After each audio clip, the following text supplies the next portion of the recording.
Chapter 12.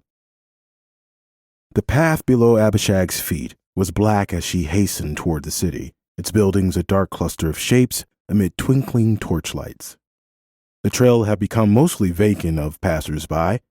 She asked a few travelers on the trail if they had seen a limping traveler, but none had. She pulled her garments closer as she neared the city gate. A couple of graybeards lingered there, though it looked as though they were preparing to depart. "Excuse me, my lords," she asked, approaching them quickly and bowing. The men turned to look at her, surprised. One bent down and looked at her closely in the half-light. "Abishag?" "Yes, my lord.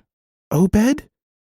"Yes, what are you doing down here at this time of night?" "Should you not be getting home?" "Well, yes, my lord, but I'm looking for someone, a wounded stranger who is staying in our house. He may be lost or in need. Have you been here all day?" "Most of the day, yes, but I have not seen any wounded strangers." She said, becoming more worried. No one at all?" she asked again. "Well, yes," he said then, remembering.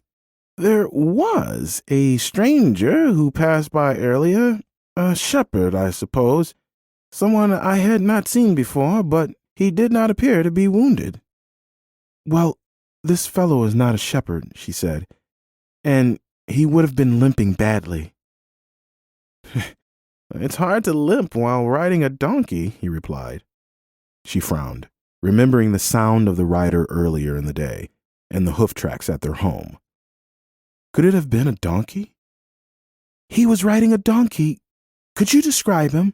she asked.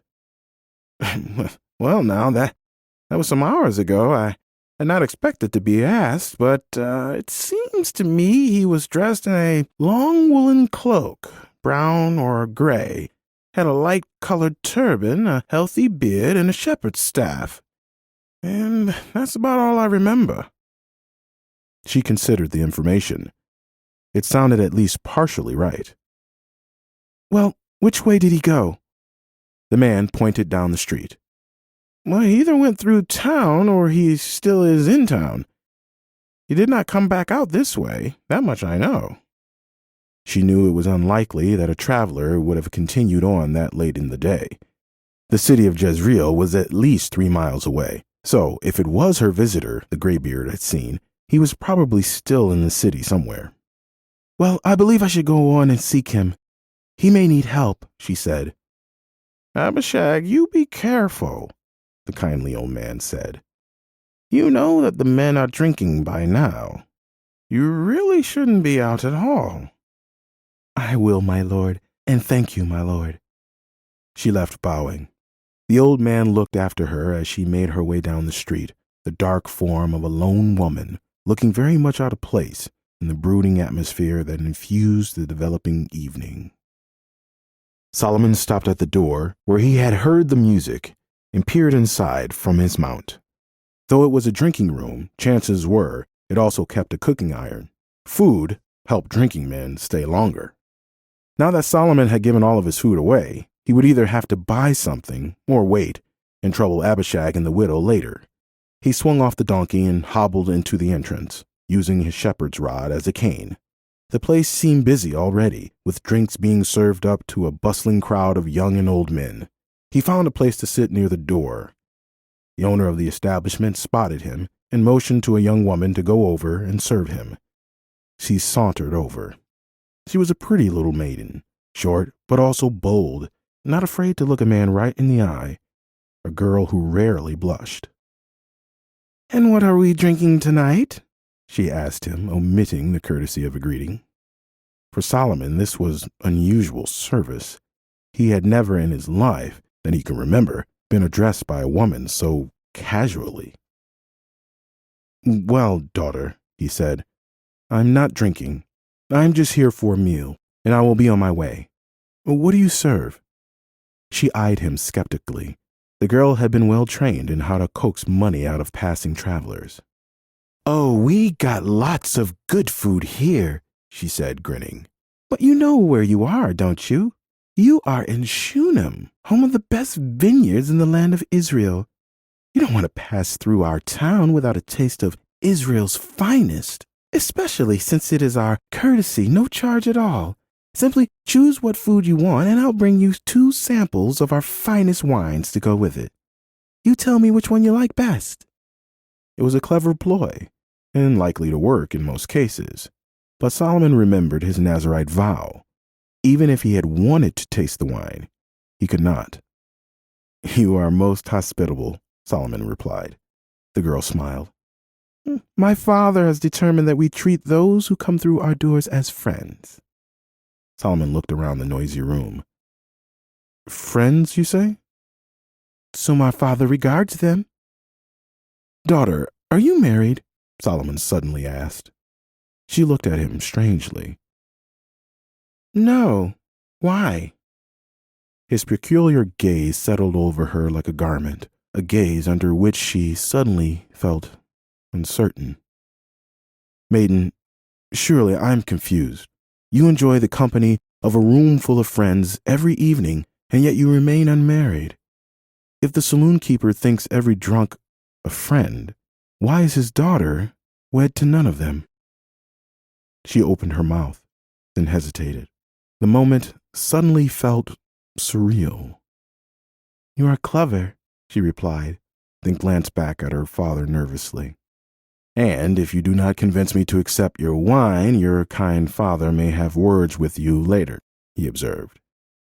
He saw recognition flash over her face. Therefore, in order that I might return your friendship, I oblige you to bring me the wine, and I will pay for it, but drink it I cannot, for I am under the Nazirite vow. I see, she said, pursing her lips, but with a silent thank you in her eyes. If you would be so kind, along with your excellent wine, I would be most grateful if you would bring me a dish of vegetables and some fowl if you have it, he said. The girl studied him, then nodded. As you wish, my lord. She disappeared into the back. Solomon scanned the crowded room. It was a busy place for a town this size, especially on a work night. Some of the men had already passed several drinks and were becoming noisy. The atmosphere was rougher than one would normally expect in a small, quiet village. Solomon was feeling tired. He just wanted to get his meal and be on his way. He closed his eyes and leaned his head against the wooden bench back behind him, resting. The conversations around him suddenly sprang to life. There was all the normal jesting and small talk you might hear among working men, but one particular conversation nearby caught his attention. 2 men were conversing carefully in low, businesslike tones. One of them sounded older than the other. We have been through all of this before, Yakshen, said the young voice. How many times do we have to rewrite this deal? Or did we ever have a deal? Of course we do, replied the elder. How long have we known each other? Your father was my friend. I was there the day he was married to your mother. I delivered you. If you cannot trust me, who can you trust? Yes, and you know my father's true condition better than anyone. How much longer does he have? A year, 6 months, what? The younger asked. Your father will pass when it is his time, and you stand to make his whole estate yours. You need not be impatient. Extending the payments for a few more months will not destroy you, came the reply. The voice of the older man carried more strain than that of the younger, a situation which sounded a bit unbecoming to Solomon's ears.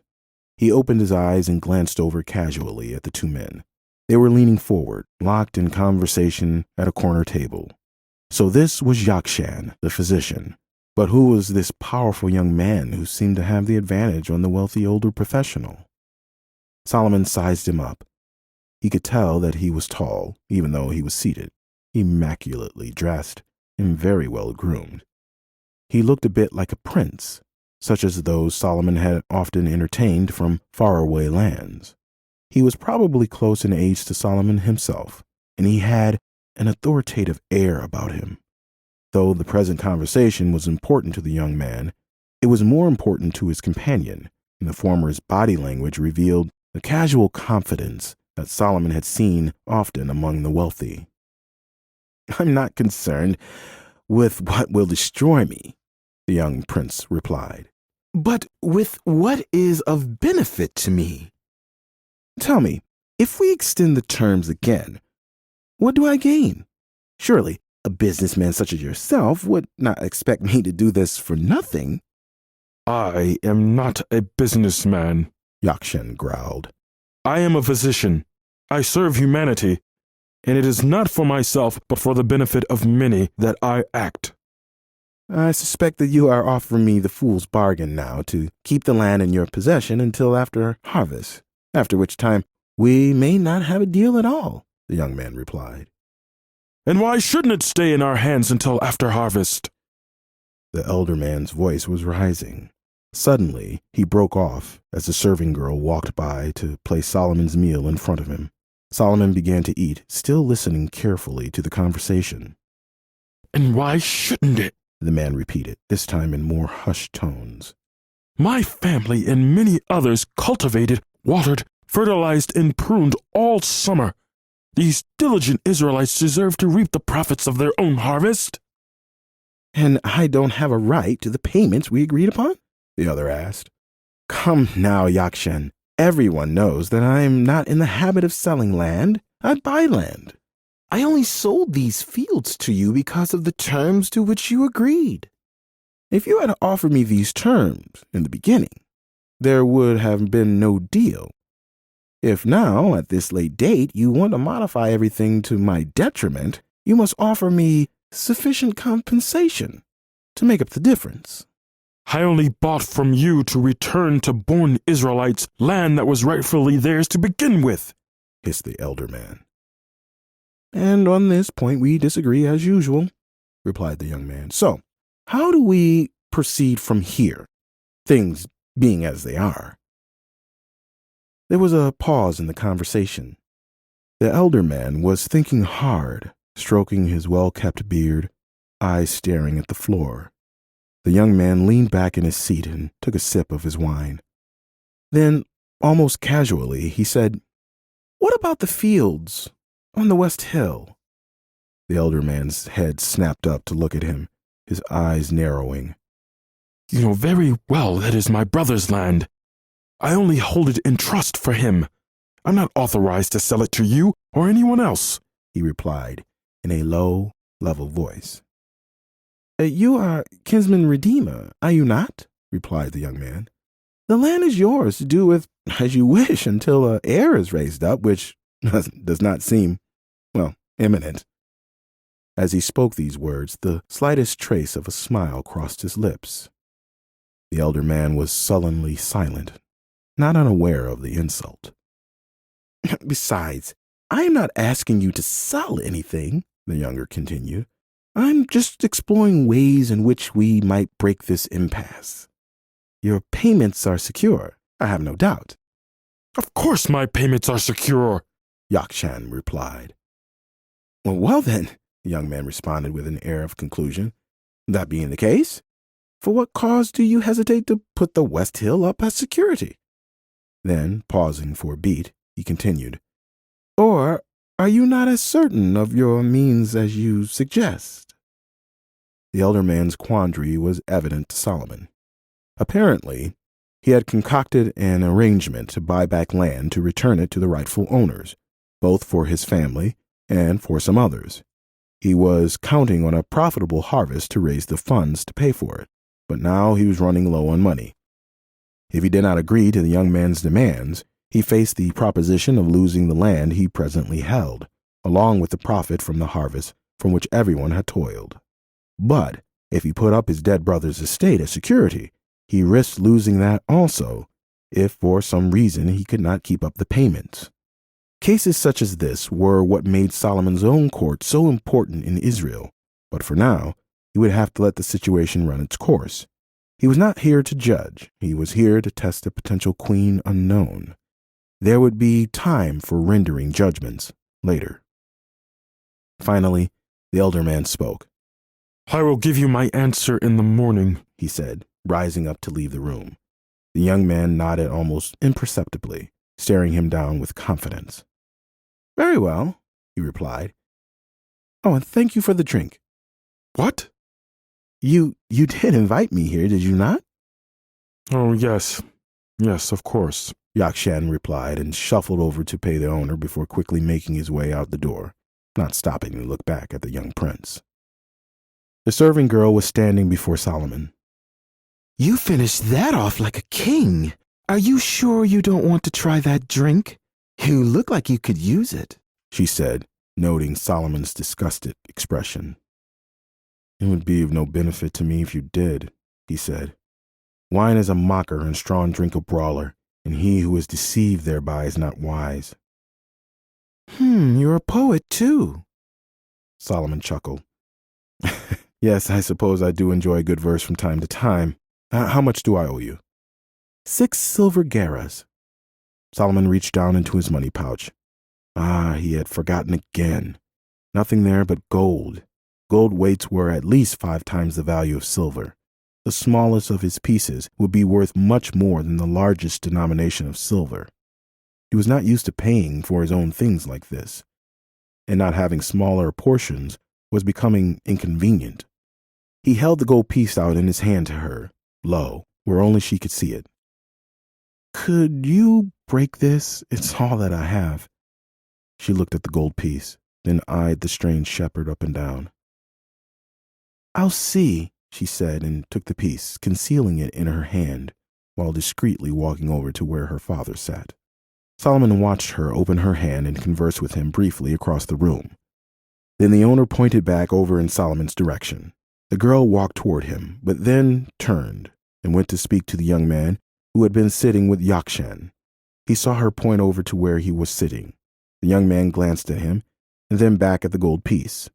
Solomon could not hear the girl's words, but the young man's reply was audible. Certainly I have it, but of course you know my usual fee, he said. But his whole meal was only 6 gerahs, she protested, loud enough to be heard now. Your fee would cost more than that. Well, I suppose this man gets a free meal then, he declared loudly enough for Solomon to hear, glancing over at him and giving him a wink. Several other patrons in the room were starting to notice the exchange. Excuse me, Solomon said, rising to his feet. The girl looked over at him. I will pay the fee. I am sorry. I should have come better prepared. Both the girl and the young man stared at him in silence. Truly, it is only proper, Solomon said. How much is the fee? She started to walk over toward him. Abruptly, the young man stopped her, taking her by the arm. No, he blurted, then paused. No, he repeated more calmly. I will cover this man's meal and the fee. He looked expectantly at Solomon. Solomon managed a half bow, keeping his weight on his good foot. Thank you, my lord, he said with simple dignity, nodding at the young prince. Turning to the girl, he said, and thank you, daughter. The quality of your wine surpassed your every claim, and the dish you served was a delight. The room was suddenly silent. The dignity of his comment, spoken from full standing height, had commanded the attention of everyone. The girl blushed and slipped the coin back into his hand. He turned to make his way out, the eyes of every occupant now following him in curious silence. He limped to the door, bracing himself on his staff, then turned back to bow at his inquisitive audience. After he closed the door behind him, curious murmurings rumbled through the room. Solomon stepped into the cool night air, pausing to take a deep breath of it, his mind reflecting on what he had learned. The sky was dark and clear, awaiting a late rising moon. He glanced up at the stars, pondering. It had been an illuminating day with respect to the unusual events playing out in this small, rural town of Shunem. He also was beginning to learn something about himself. He did not blend well. Though he was trying to avoid drawing attention to himself, it was proving difficult. His every simple action turned into a scene of some sort. Could he truly remain unknown? He realized he would be discovered eventually. Someone who could identify him would pass through town, but perhaps he could delay the inevitable for what time he needed, simply by not declaring himself. How much time would that strategy buy him? It would have to be enough. It was beyond time to be getting back now. Leaning on his shepherd's staff, he swung up onto his donkey and headed up the street toward the gate.